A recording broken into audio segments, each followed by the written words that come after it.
साथियों नमस्कार। मेरे YouTube चैनल @जरूरी सवाल पर आप सबका स्वागत है। आज मैं एक कविता के साथ आपके सामने प्रस्तुत हुआ हूँ। कविता है ध्रुव शुक्ल की और कविता का शीर्षक है आज की रात। मुझे कविता बहुत अच्छी लगती है कई मायनों में, और लंबे समय से मैं सोच रहा था कि इस कविता को मैं पढ़ूं, लेकिन कैसे पढ़ूं, इसकी पृष्ठभूमि कैसे बनाऊं, उसकी तैयारी में कुछ वक्त लग गया। ये कविता हमारे समाज में बैठी हुई जो उत्पीड़न की संस्कृति है उसको उधेड़ कर रखती है, उसको जिंदा करती है दो पात्रों के सहारे। और वो पात्र भी कोई बहुत ताकतवर नहीं है, यानी कि आर्थिक हैसियत की दृष्टि से इनमें से कोई भी पात्र ताकतवर नहीं है, लेकिन इनमें से एक पात्र के पक्ष में संस्कृति और धर्म इस तरह खड़ा हो जाता है कि उन दोनों ही पात्रों में से जो आर्थिक तौर पर बहुत ही कमज़ोर हैं, अचानक से एक पात्र उनमें से बहुत ज़्यादा शक्तिशाली दिखाई देता है दूसरे की तुलना में, जबकि दोनों की आर्थिक स्थिति जो है वो बिल्कुल एक जैसी है। ये कविता हमें बताती है कि भारत में और भारत के आसपास के बहुत से देशों में एक संस्कृति है और उस संस्कृति का बहुत महिमा मंडन किया जाता है। हम जानते हैं कि दुनिया के बहुत सारे देशों में जो मैरिटल रेप है वो क्राइम है, यानी कि वैवाहिक बलात्कार को अपराध की श्रेणी में रखा हुआ है, लेकिन हमारे देश में इसे संस्कृति का हिस्सा माना जाता है, यानी वैवाहिक बलात्कार संस्कृति का हिस्सा है। और इस तरह से ये संस्कृति सेक्सुअल स्लेवरी को, यौन दासता को संस्कृति का हिस्सा मान लेती है और उसे रूटीन मान लेती है। जब संस्कृति का हिस्सा हो जाती है यौन दासता और उसके समर्थन में कानून भी खड़ा हो जाता है, धर्मशास्त्र तो खड़े ही हैं, कानून भी खड़ा हो जाता है, तो फिर जो कहा जाता है आजकल कि राइट टू से नो, जो नहीं कहने का अधिकार है, या एक दूसरे की जो सहमति लेने का अधिकार है और सहमति प्राप्त करने का जो वातावरण है और सहमति प्राप्त करने के लिए जो गुण चाहिए, जो भाषा चाहिए, उसके विकास के लिए जो हमें तरीके ढूंढने होंगे, उस पर कोई ध्यान नहीं है। ये कविता हमें इन तमाम तरह के सवालों की तरफ ले जाती है और ये सारे सवाल बहुत गहरे हैं। मुझे लगता है कि कवि ने जानबूझ करके ऐसे पात्रों को चुना है जो आर्थिक तौर पर बेहद कमज़ोर पृष्ठभूमि के हैं, लेकिन दोनों की पृष्ठभूमि बेहद खराब होने के बावजूद भी दोनों में से एक सांस्कृतिक दृष्टि से बेहद मजबूत है, क्योंकि एक पूरी सत्ता जिसे पितृसत्ता कहते हैं, एक पूरी सत्ता जिसे धर्म सत्ता कहते हैं, एक पूरी सत्ता जिसे संस्कृति की सत्ता कहते हैं और एक पूरी सत्ता जिसे कानून की सत्ता कहते हैं, वह उस व्यक्ति के पक्ष में खड़ी हो जाती है। और इस तरह से उसके साथ जो दूसरा व्यक्ति है, दूसरी व्यक्ति है, वह निरीह मालूम पड़ती है।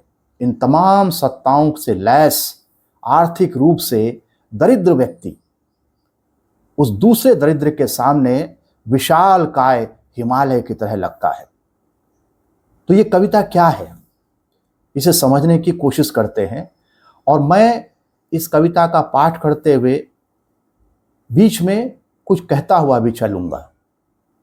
मुझे लगता है कि कविताओं पर गहराई से बात की जानी चाहिए, केवल इसलिए नहीं कि वो कविताएं हैं और उनमें एक लयबद्धता है, बल्कि इसलिए भी कि कविताएं जो हैं अनेक बार वो बात बहुत शानदार तरीके से कह पाती हैं, जिसे कहने में सोशल साइंस को एक कठोर भाषा का इस्तेमाल करना पड़ता है। तो चलिए सुनते हैं ध्रुव शुक्ल की कविता आज की रात। कल जो कहोगे वो खाना बना दूंगी, कल जो कहोगे वो खाना बना दूंगी, प्याज लहसुन नमक और मिर्चा मिलाकर वो मोटी मोटी सेक दूंगी खरी खरी, यानी मोटी मोटी रोटियां। कल जो कहोगे वो खाना बना दूंगी, प्याज, लहसुन, नमक और मिर्चा मिलाकर वो मोटी मोटी सेक दूंगी खरी खरी। उस दिन मजूरी के बदले बड़े बाबू ने जो पुरानी नीली वाली कमीज दी थी उसे खींच दूंगी, यानी साफ कर दूंगी, धो दूंगी। उस दिन मजूरी के बदले बड़े बाबू ने जो पुरानी नीली वाली कमीज दी थी उसे खींच दूंगी। तो क्या क्या कर दूंगी? एक तो मन माफिक खाना बना दूंगी, यानी कि हमारे आर्थिक हालात हमें जो इजाज़त देते हैं उसमें भी जो सबसे बेहतर खाना है वो बना दूंगी। और जो पुरानी कमीज है, जो बहुत पुरानी हो चुकी है, उसको इस तरह धोने की कोशिश करूंगी कि वो ज़्यादा साफ लगे। कल जो कहोगे वो खाना बना दूंगी, प्याज, लहसुन, नमक और मिर्चा मिलाकर वो मोटी मोटी सेक दूंगी खरी खरी। उस दिन मजूरी के बदले बड़े बाबू ने जो पुरानी नीली वाली कमीज दी थी उसे खींच दूंगी। अपनी भूख में से आधी भूख मुझे दे दो। अपनी भूख में से आधी भूख मुझे दे दो, मेरी खटिया में से आधी खटिया ले लो। मेरी कथरी में से 2/3 कथरी, यानी जो गुदड़ी है, जो फटे पुराने कपड़ों से बनाई है बिछाने के लिए, उसमें से भी 2/3 ले लो। चाहो तो पूरी चादर ही ले लो, चाहो तो पूरी चादर ही ले लो, या ओढ़ लो मेरी साड़ी ही, या ओढ़ लो मेरी साड़ी ही। ये सारी बार्गेनिंग क्यों हो रही है? ये सारी प्रार्थनाएं और सारे प्रलोभन क्यों दिए जा रहे हैं? ऐसा लग रहा है कि कोई किसी व्यक्ति के सामने, किसी ताकतवर के सामने कोई जंगल में जा रहा है।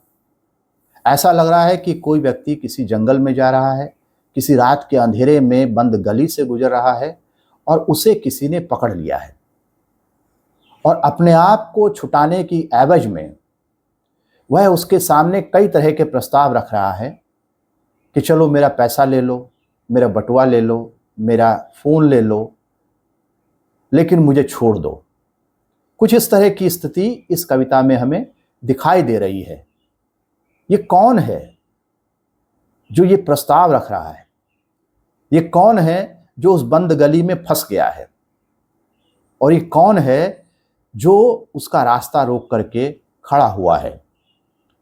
अपनी भूख में से आधी भूख मुझे दे दो, मेरी खटिया में से आधी खटिया ले लो, मेरी कथरी में से 2/3 कथरी, चाहो तो पूरी चादर ले लो, या ओढ़ लो मेरी आधी साड़ी ही।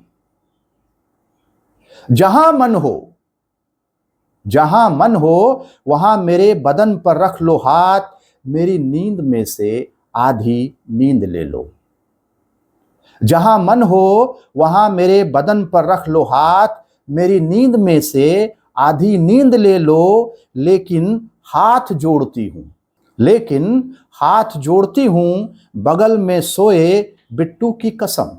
तो जब खाना बना दूंगी इससे भी काम नहीं चला, कपड़ा धो दूंगी इससे भी काम नहीं चल रहा है, आधी भूख उसकी लेने को तैयार है, आधी खटिया देने को तैयार है, 2/3 गुदड़ी देने को तैयार है, पूरी चादर देने को तैयार है, और इस बात के लिए भी तैयार है कि वो उसके बदन पर जहां चाहे हाथ रख ले, और चाहे तो उसे रात भर सोने ना दे। मेरी नींद में से आधी नींद ले लो। और जब लगता है कि इससे भी बात नहीं बन रही है, तो फिर वो कह रही है कि बगल में सोए बिट्टू की कसम। तो फिर अपने बच्चे का हवाला दे रही है, उसकी कसम उठाने को कह रही है। क्यों? किस लिए? यहां पर मुझे J.S. मिल, जॉन स्टुअर्ट मिल की एक किताब सब्जेक्शन ऑफ वीमेन का एक हिस्सा याद आ रहा है।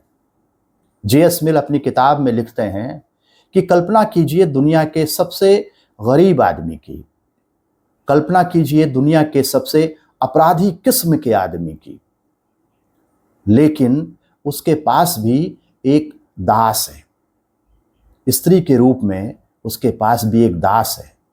गरीब से गरीब आदमी, अपराधी से अपराधी आदमी, गिरा से गिरा आदमी, उसके पास भी एक दास है उसकी पत्नी के रूप में। तो पूरी कविता फिर से पढ़ता हूं ताकि इन संदर्भों के साथ और जे.एस. मिल ने जो एक थ्योरेटिकल बात कही है उसके साथ मिला करके हमारे पाठक इस कविता का जो गहरा अर्थ है उसे समझ सकें। कल जो कहोगे वो खाना बना दूंगी, प्याज लहसुन नमक और मिर्चा मिलाकर वो मोटी मोटी सेक दूंगी खरी खरी। उस दिन मजूरी के बदले बड़े बाबू ने जो पुरानी नीली वाली कमीज दी थी उसे खींच दूंगी। अपनी भूख में से आधी भूख मुझे दे दो, मेरी खटिया में से आधी खटिया ले लो, मेरी कथरी में से 2/3 कथरी, चाहो तो पूरी चादर ले लो या ओढ़ लो मेरी आधी साड़ी ही। जहां मन हो वहां मेरे बदन पर रख लो हाथ, मेरी नींद में से आधी नींद ले लो, लेकिन हाथ जोड़ती हूं बगल में सोए बिट्टू की कसम आज रहने दो। धन्यवाद।